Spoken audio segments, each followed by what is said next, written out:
देखिए, मैं आरोप नहीं लगा रहा हूँ, परंतु जो मैं कहता हूँ सत्य कह रहा हूँ। पिछले जब से कौन सी सरकार बनी है, अवैध खनन इतने हाई स्केल पे हो गया है, दिन को भी और रात को भी। और हज़ारों के हिसाब से हैवी टिप्पर पंजाब को जा रहे हैं, जिसमें मौजूदा विधायक जो है उसकी मिलीभगत है, उसकी संलिप्तता है। तो ये फैक्ट है।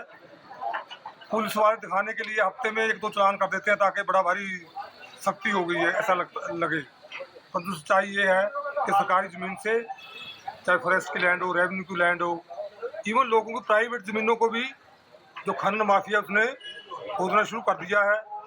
और खनन माफिया वाले जो हैं साथ साथ वो चिट्टे का काम भी करते हैं, नशे में रहते हैं। स्क्रैप माफिया इकट्ठे हैं, स्क्रैप माफिया, खनन माफिया और चिट्टा माफिया। इसमें प्रदेश सरकार का और मौजूदा विधायक का बिल्कुल हाथ है।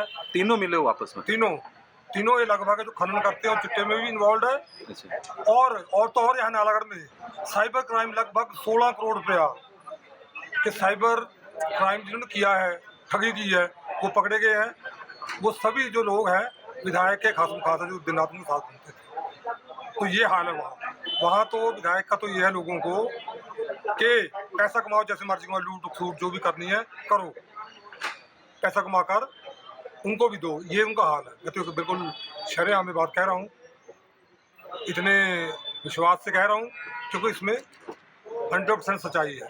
तो जो पहले एसपी थे उनको तो भेज दिया, अब नए एसपी से आपको क्या उम्मीद है, क्या वो ठीक काम कर रहे हैं? नए एसपी भी अंडर प्रेशर है। एसपी अच्छे हैं नए, बट वो विधायक के अंडर प्रेशर है। अब वो पता नहीं क्या मजबूरी है ऑफिसर्स की।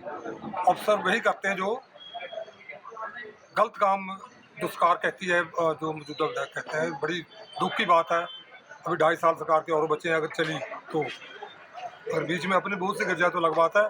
तो 2.5 साल में मुझे लगता है ये प्रदेश को बहुत नीचे कर देगी हर फील्ड में।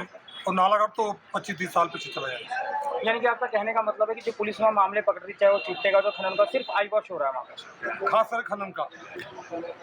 चिट्टे में तो चलो मैं नहीं आरोप लगा रहा हूँ पुलिस के ऊपर, और खनन का जो है, और मेन जो दोषी है वो मौजूदा विधायक है। पुलिस भी अंडर प्रेशर है। पुलिस को मैं ज़्यादा दोषी नहीं मानता हूँ। मुख्य दोषी जो है मौजूदा विधायक है।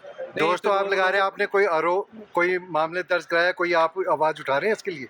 बिल्कुल, हम तो आवाज़ उठा रहे हैं आपके सामने।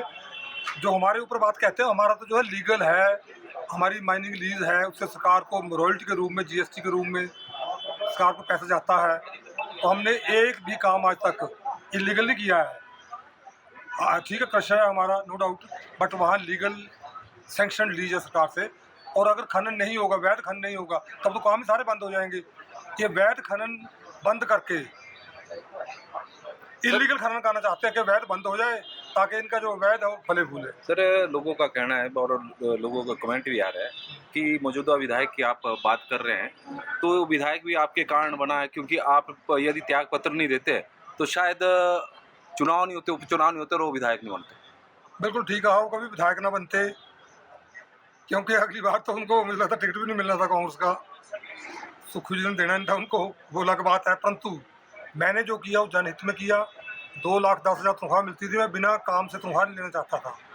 हम सेल्फ रिस्पेक्ट रखते हैं, और वो हम ऐसा नहीं करते हैं कि ठीक है काम कोई हो ना। हमारे काम छोटी मोटी ट्रांसफर के अलावा कोई नहीं हुए, और मुझे पता था कि प्रदेश में होने वाला है।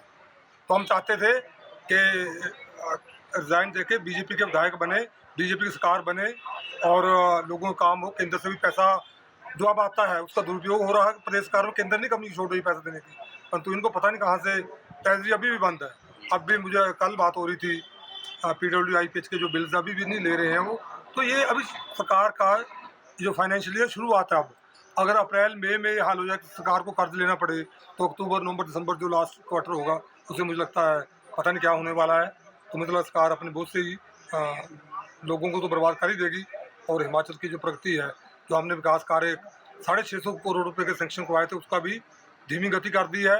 जो हमारे इंस्टीट्यूट करवाए तो सारे डिनोटिफाई कर दिए हैं, और विकास कार्य बंद है। और मेरा 4.5 करोड़ रुपया ये बड़ा इंपॉर्टेंट बात है, मैं कहना चाहता हूँ 4.5 करोड़ रुपया जो कि DMFT था, mining fund mean TMFT, DC fund, MLA fund और BBNJ से जो मैं सभी को आया 4.5 करोड़ से ऊपर वो सारा कैंसिल कर दिया है।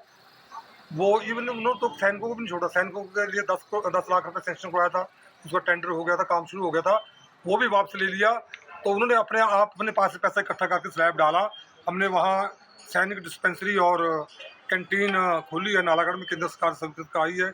इसके लिए सभी सैनिक भाइयों को और सभी जनता को बहुत बहुत बधाई। परंतु विधायक ने उनको भी नहीं छोड़ा। हमसे जुड़े रहने के लिए हमारे YouTube चैनल को सब्सक्राइब करें और नई वीडियो की नोटिफिकेशन के लिए बेल आइकॉन को दबाएं। अगर आप ये वीडियो Facebook पर देख रहे हैं तो लाइक जरूर करें और ज्यादा से ज्यादा शेयर करें। इसी तरह के और भी अपडेट्स के लिए फॉलो करें हमारा Instagram पेज himachal.k3।